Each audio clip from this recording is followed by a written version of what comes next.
एक बार एक व्यक्ति एक रेड लाइट एरिया में जाता है। रेड लाइट एरिया के कोठे में जाता है। वहां का दरवाजा खोलकर जैसे सामने देखता है तो सामने लगभग 20 अलग अलग महिलाएं हैं जो कि काफी सुंदर दिखाई दे रही थी। उन महिलाओं में से एक महिला को चुनने की उसको आजादी थी। वो बारी बारी से महिलाओं को देख रहा था और उनमें से किसी एक का उसको चुनाव करना था। जैसे ही एक महिला पर उसकी नजर पहुंचती है तो उस महिला की आंखें झुक जाती हैं। उस महिला की झुकी हुई नजरों को देखने के बाद वो सोचने पर मजबूर हो जाता है।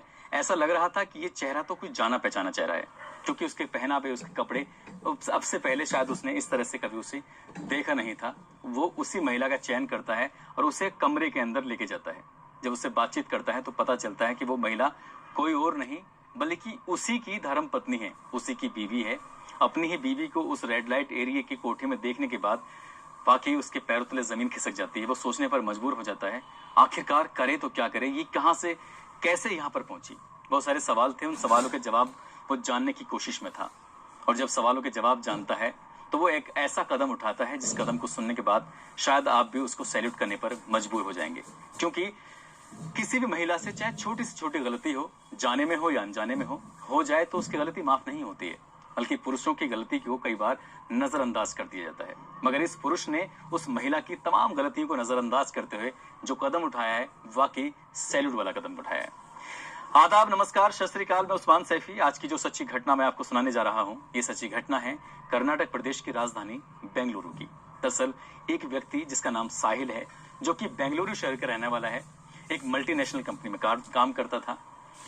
मल्टीनेशनल कंपनी में काम करता था। उसकी कंपनी ने उसको एक असाइनमेंट के लिए बुलाया था मुंबई में बुलाया गया था कि आपको यहाँ पर आना है कुछ समय के लिए। अभी 2 या 3 महीने ही हुए थे उसकी शादी को। अपनी पत्नी को छोड़कर वो जाना नहीं चाहता था, लेकिन मल्टीनेशनल कंपनी का, जिस कंपनी में काम कर रहा था, उस कंपनी का मामला था, आखिरकार उसको जाना पड़ता है।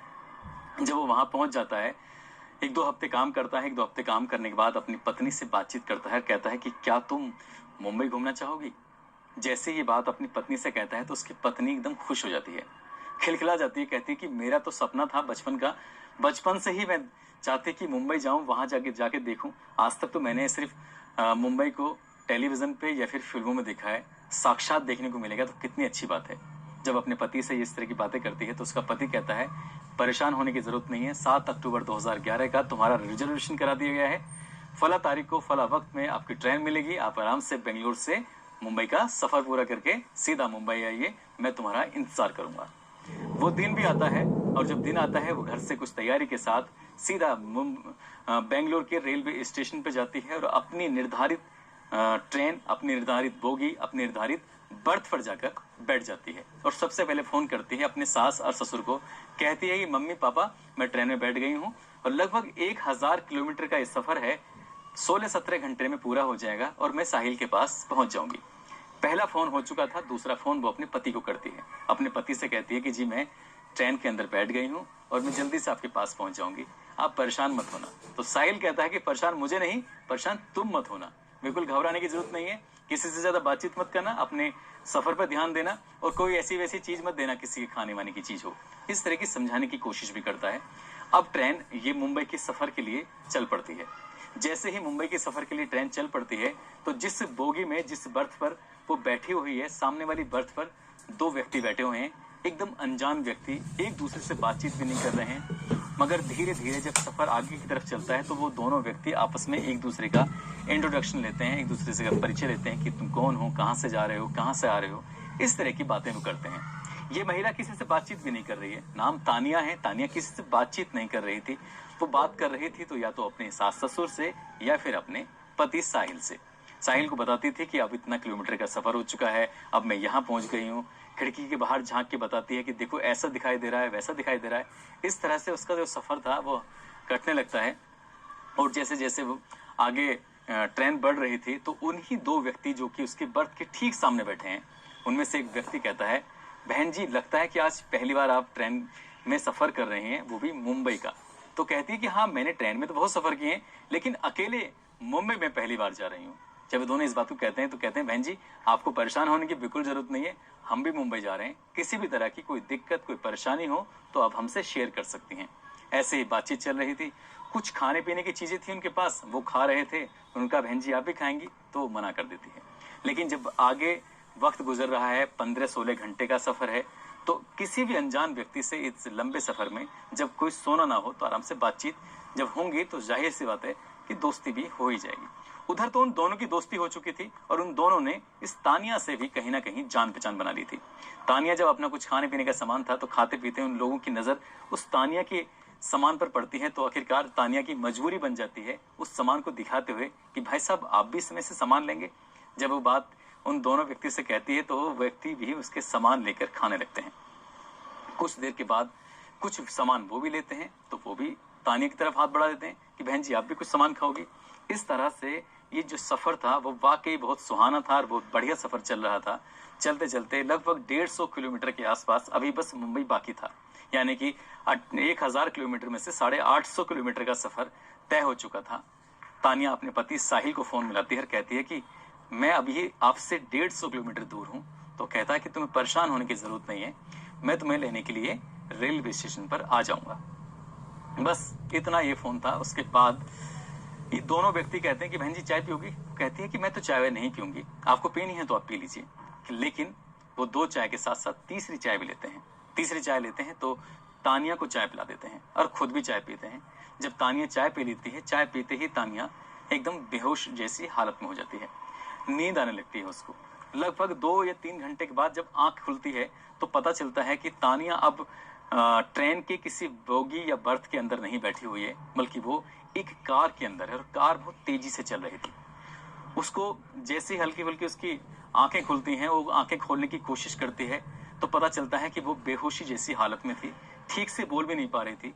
लेकिन उसको वही दोनों व्यक्ति कार के अंदर दिखाई देते हैं और एक व्यक्ति और था जो कार चला रहा था। ये एक नया व्यक्ति है जिसको देखने के बाद साफ अंदाजा लगाया जा सकता था क्योंकि उसके साथ कोई ना कोई अनहोनी घटना हो चुकी है। उससे कहती है कि मैं कहाँ हूं, तुम मुझे कहाँ लेके जा रहे हो। इससे पहले कि वो कुछ बातचीत करती है उसको जोर का एक थप्पड़ पड़ता है और कहा जाता है कि आवाज निकाली तो और पिटाई होगी, इसलिए चुपचाप पड़े रहो। क्योंकि उससे चाय में कुछ नशीला पदार्थ दिया गया था। उसको पीने के बाद चाय को पीने के बाद उसकी हालत ऐसी नहीं थी कि वो विरोध करने जैसी कंडीशन में हो। लगातार गाड़ी चल रही है और गाड़ी चलते चलते पहुंच जाती है एक ऐसे इलाके में जहां पर जब उसे कार से उस जगह पर लेके जा रहे थे तो उसकी हालत चलने लायक नहीं थी, लेकिन उन दोनों ने ऐसे पकड़ा हुआ था जैसे कि वाकई वो उस महिला बीमारी जैसी हालत में हो। ठीक ट्रेन से भी शायद उन्होंने उसको वैसे ही निकाला होगा। ट्रेन जब किसी भी स्टेशन से वो कार तक लेके आए होंगे तो वहां भी उन्होंने इसी अंदाज से निकाला होगा जैसे घर की परिवार की कोई परिचित महिला हो। अब ये सीधा पहुंच जाते हैं किसी मुंबई के रेड लाइट एरिया के एक कोठे पर और वहां पर 2 महिलाएं बैठी हुई थी, उनसे बार्गेनिंग चल रही थी, बातचीत चल रही थी उसको बेचने की। आखिरकार सौदा तैयार हो जाता है, पक जाता है और कम से कम उसकी कीमत लगती है 45,000 रुपए। 45,000 रुपए लेके वो दोनों व्यक्ति वहां से रफू चक्कर हो जाते हैं और वो महिला उससे हल्का हल्का होश आने लगता है और वो गिड़गिड़ाने लगती है, वो रोने लगती है, वो रहम की भीख भी मांगती है। उन दोनों से भी वो उसको ठोकर मारते हुए वहां से निकल जाते हैं। अब ये एक कोठे पर मौजूद थी और कोठे का नजारा जब देखती है, दृश्य देखती है, तो वहां पर पहले से ही कितनी ही लड़कियां थी जिन्होंने अपने लिबास भी ऐसे पहने हुए थे जिसे देखकर कोई भी पुरुष उत्तेजित हो जाए। अब उस महिला को एक कमरे में बंद कर दिया जाता है क्योंकि वो विरोध करने पर उतारू हो गई थी। वो चीख रही थी, चिल्ला रही थी, इसलिए उसको बांध कर एक कुर्सी पर रखा जाता है और चिल्लाए ना इसलिए उसका मुंह भी बंद कर दिया जाता है। बात 7 अक्टूबर को वो घर से चली थी। अब ये 8 अक्टूबर, 9 अक्टूबर, इस तरह से एक एक दिन गुजरने लगता है और धीरे धीरे करके लगभग 15 दिन गुजर जाते हैं। उधर उसका पति रेलवे स्टेशन पे इंतजार कर रहा था। काफी इंतजार करने के बाद उसकी पत्नी उसको वहां दिखाई नहीं देती है तो वो बहुत परेशान हो जाता है। फोन करता है तो स्विच ऑफ आता है, अपने माँ बाप से पूछता है, फिर जाकर रेलवे स्टेशन पर जीआरपी को भी सूचना देता है, साथ ही पुलिस स्टेशन में भी जाता है और अपनी पत्नी की गुमशुदगी दर्ज कराता है। वो तमाम कोशिशें करता है अपनी पत्नी को तलाश करने की ताकि उसकी पत्नी मिल जाए। सीधा वो बेंगलोर के रेलवे स्टेशन पर जाता है और जाकर वहां के सीसीटीवी चेक कराता है। देखता है कि वाकई उसकी पत्नी तो रेलवे स्टेशन के पर आई है और ट्रेन के अंदर बैठी है, लेकिन है तो कहाँ है। वो तमाम कोशिशें कर रहा था उधर। इधर उसकी पत्नी टॉर्चर हो रही थी, रोज उसको मारा जाता था, रोज उसको पीटा जाता था, रोज उसको खाना भी नहीं दिया जाता था और जितनी जाति जितना हैवानियत उसके साथ हो रही थी उसकी उसने कभी कल्पना भी नहीं की थी। जब धीरे धीरे एक दिन गुजरने लगते हैं, 16वें दिन उस कोठे की जो मालिक है सुनीता पुजारी उससे कहती है कि बहुत दिन हो गए, यदि आज तुम तैयार होकर ग्राहक के लिए तैयार नहीं होती हो तो फिर तुम्हारा वो हश्र किया जाएगा जिसकी तुमने कभी कल्पना भी नहीं की थी। लड़कियों, इसको समझा दो। जो पहले से वहां लड़कियां काम कर रही थी उन लड़कियों पर दबाव बनाया जाता है और वो लड़कियां कहती हैं कि तानिया तुम मान जाओ, क्योंकि अब यहाँ से तुम्हारे जाने के रास्ते सब बंद हो चुके हैं, तुम्हें यहीं रहना होगा, यही काम करना होगा, अब तुम्हें कोई छुड़ा नहीं सकता, कोई तुम्हें बचा नहीं सकता, कोई तुम्हारी यह मदद करने वाला नहीं आएगा। 16वें दिन आखिरकार तानिया टूट जाती है और तानिया भी ऐसे कपड़े पहनती है जिसको कपड़े को देखने के बाद कोई भी पुरुष उसकी तरफ उत्तेजित हो जाए, आकर्षित हो जाए। और आज उन 20-22 महिलाओं में से तानिया का नंबर था, क्योंकि ग्राहक ने तानिया को ही पसंद किया था। तानिया को लेकर वो कमरे में जाता है और जाने के बाद जैसे ही वो अंदर के दरवाजा बंद करता है, चटकनी बंद करता है, तो वो तानिया गिड़गिड़ाने लगती है, रोने लगती है। और रोती भी ऐसे है कि उस कमरे से उसकी आवाज बाहर नहीं जाती। उसकी आंखों में आंसू थे और वो आंसू टपक रहे थे। रोते हुए पैरों में पकड़ के वो कहती है कि भैया मुझे माफ कर दीजिए, मैं ऐसे से यहाँ पर चली आई हूँ, मेरे पति साहिल हैं जो कि मल्टीनेशनल कंपनी में काम करते हैं, मुझे तो सिर्फ यहाँ मुंबई घूमने के लिए आना था, किसी ने मुझे चाय में कुछ नशीला पदार्थ पिलाया और मुझे यहाँ पहुंचा दिया। वो अपनी परेशानी, अपना दर्द जब बयां करती है तो उस व्यक्ति ने, हालांकि कोठे पे आने वाला व्यक्ति कभी शरीफ तो हो ही नहीं सकता, इसलिए उस व्यक्ति ने इंसानियत का परिचय देते हुए कहा कि मैं तुम्हारी क्या मदद कर सकता हूँ। जब बात मदद करने की आती है तब वो कहती है कि मुझे मेरे पति से बात करा दो। उधर उसका पति अपनी पत्नी को तलाश करने की तमाम वो कोशिशें कर रहा था। आखिरकार वो बार बार फोन देखता था, वो सोच भी रहा था कि सफर शुरू होता है तब फोन आता है, सुबह शाम रोज फोन करती थी, अब फोन आता भी नहीं है, फोन स्विच ऑफ हो रहा है। लेकिन 16वें दिन जाकर जब एक अनजान नंबर से फोन आता है साहिल के पास और आवाज आती है कि रोते हुए कि मैं तानिया बात कर रही हूँ, मैं कहाँ हूँ मुझे नहीं पता, मुझे बचा लो, मुझे यहाँ नहीं रहना है। जब पूरी कहानी कुछ बातचीत सुनता है तो वो कहता है कि तुम हो कहाँ पर। कहता मुझे नहीं पता। तानिया मना कर दी थी, मुझे कुछ नहीं पता, ये कहाँ है, किस कमरे में है, किस कोठे पर है, किस रेड लाइट एरिया में है, वो इलाका कौन सा है, सारी जानकारी वो व्यक्ति देता है जो व्यक्ति अभी तक उसकी मदद कर रहा था। साहिल को जब उसकी सूचना मिल जाती है तो साहिल सोचने पर मजबूर हो जाता है कि आखिरकार करूं तो क्या करूं, इसको कैसे बचाऊं।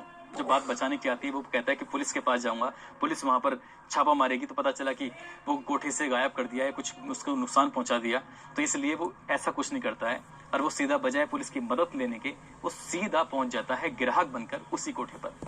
और उसी कोठे पर जाने के बाद तो इसलिए वो ऐसा कुछ नहीं करता है और वो सीधा बजाय पुलिस की मदद लेने के वो सीधा पहुंच जाता है ग्राहक बनकर उसी कोठे पर।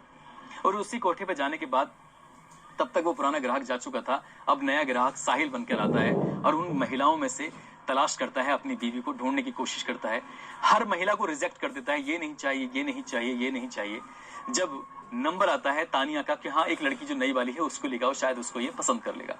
तानिया को देखता है, तानिया को देखते ही उसकी बीवी की नजरें झुक जाती हैं, डबडबाने लगती हैं, आंखों से आंसू टपकने लगते हैं। और वो अपनी पत्नी को देखकर हैरान था, परेशान था और सीधा कहता है कि मुझे यही लड़की चाहिए। उसको लेकर वो कोठे के अंदर जाता है और उसकी पूरी कहानी सुनता है कि आखिरकार यहाँ कैसे पहुंची।